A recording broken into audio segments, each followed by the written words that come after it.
Noni?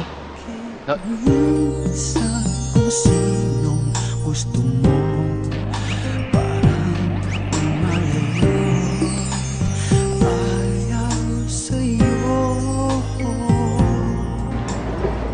Tryout ka? Ha? Tryout ka? Oo. Magta-tryout ako. Kasi, sabi ni Daddy, marunong naman daw ako mag-basketball, so ba't di ko raw subukan? Ganun ba? Kamusta ka? Okay naman, pare. Saya ako, nandito ako, bro, eh. Hindi nga rito. Bro, sandali lang ha. I mean, kamusta kayo ng sister ko? Sister mo? Oo. Pare, okay kami. Going strong, man. Sing strong ng katawan mo, pare. Sobra. That's good. Kung gusto mo, one-on-one tayo para maka-warm up ka. Sige. Game.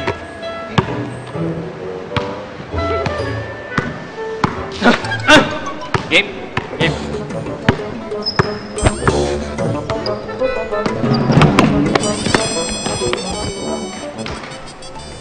Pare, hindi mo naman sinabi sa akin magaling ka pala mag-basketball eh. Wala yun. Practice lang talaga. Talaga ba? Kevin! Kevin?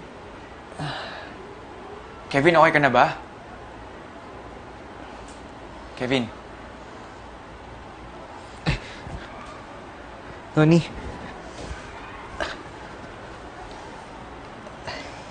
Pasensya. Kailangan mo na naman akong ihatid dito.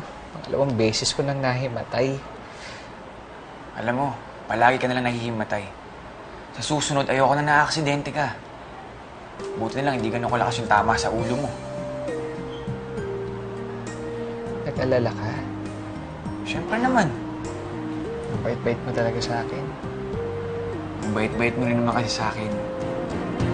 Sayang ka mo, ang tuwa'y walang hanggan. Teka, bro!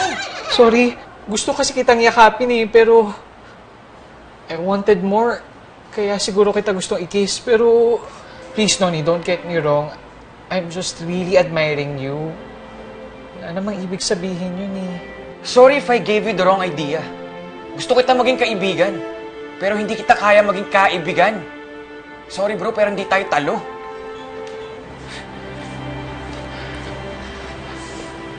Narinig ko ang lahat. Alam mo, una pa lang naman naamoy na kita eh.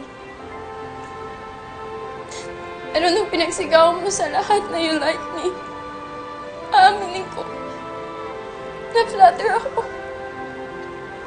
Mas masakit pa rin pala yung totoo.